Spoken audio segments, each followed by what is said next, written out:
Hey guys, welcome to Saga Sunday. My name's Jen, aka the Philarican, and this is Corey. If you're new to Long Story Short Show and this is your first video, I really highly suggest you go back to our channel, click on Saga Sunday playlist because we are starting Volume 2, Chapter 7.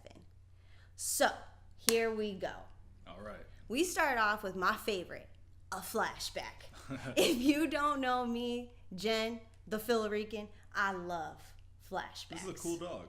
Yeah. They got dogs on Wreath. So we open up with a flashback of Marco. He's young, playing with his dog out on a field.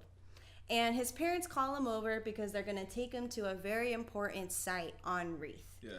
And that is the last battle site that they had of the war before they moved the war off their moon and landfall. And they went to other satellites and constellations. Okay, so yeah, like these people with the goat horns and the horns are all like, they got swords and stuff. Mm-hmm. And the people with the wings have like machine guns and they're flying around. Mm-hmm. They got technology. So it's kind of... And remember the horns... It's a little one-sided. Remember the horns too, they have magic. They got flamethrowers. Yeah, but these people have guns and flamethrowers, so good luck. So basically, they're showing him that site to kind of remind him to never forget. Never forget that the war is going on. Never forget the soldiers that sacrificed themselves to protect you. And lastly, never forget the winged people that killed them. Yeah. So now that we're all on the same page, back to present day. Marco's parents just showed up on the rocket ship and they banished Isabel. And yeah, Elena's not very happy, calls Marco's mom a bitch, and things kind of get a little crazy. But Marco kind of calms everyone down, gets the information from his mom that she banished Isabel to the closest planetoid. He took a crash helm from them and dipped out. And his mom... They could just cut holes through...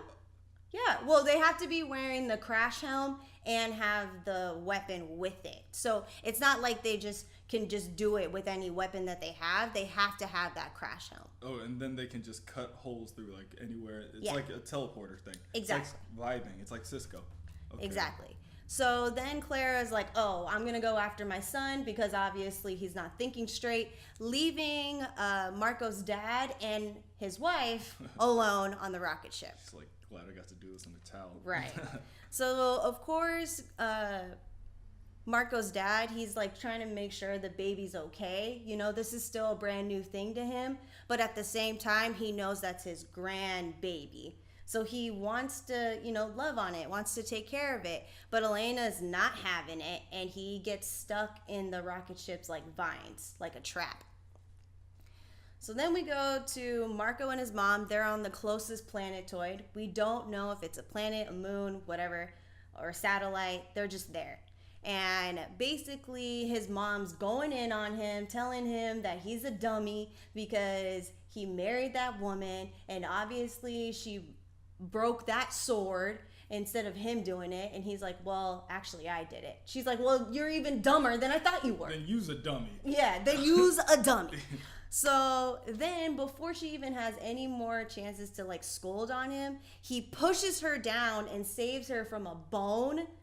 And then he look up and it's a giant male naked monster. Yeah, it's got like 3 eyes. Yeah, it got 3 eyes. in an infection.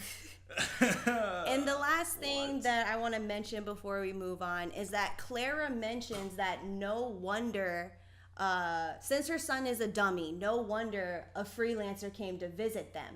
And he's like, whoa, wait, was it the stalk, the female spider that came after us? She's like, no, it was a male. And so that was the Will that went to go see his parents. Oh, he's like, well, just turn the girl in. That's so then we just have a quick look to see Robot 4. He's in the stock spaceship on his way to Quietus. And also we see the Will, and he's packing up all of the stock's personal stuff and kind of going through his mourning process of losing his girlfriend. Shirt's all dirty. Yeah, so next thing is that we go to Marco's dad, right? He's still in the vines, And remember, Marco got stuck in some vines before when they were stuck on Cleve. Yeah. And he had to tell a secret to get out. And so Elena's like, well, good luck. I know pretty much everything about you, kind of thing. You can't surprise me.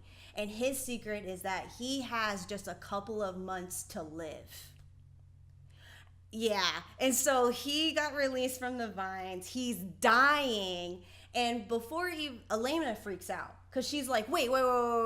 You're dying? Wait, you got free? I don't know how to react to this. And he puts a sleep spell on her. And so she falls asleep. And before she drops the baby, he grabs the baby and just holds it and says it's like a precious thing. And that's how chapter 7 ends. Damn. So what are your thoughts on the intro of volume 2? I like the dad already, but then he's dying. I know. It hits you in the heart right here. Because when I first read that, that's what I thought too. I was like, what? Those moms are exactly the same. I hope they get in a fight. Man. Unfortunately, no. It's a cool ass ship that they got, but damn. Okay, yeah, I like that. Shit, volume 2, we're hitting the ground running. We're raising the stakes on like an emotional level. So cool, we're gonna see some real character development. People are gonna make some real decisions around here. Cool. Yeah. I like it. So definitely check out Saga. Again, if you missed volume 1, check out our Saga Sunday playlist. And please buy the book. Talk to me about it. I'm obsessed with it. Are you obsessed with it? Let me know. And if you don't have a copy, click the link below. And we'll see you next time. Nice. All right, we'll catch you later.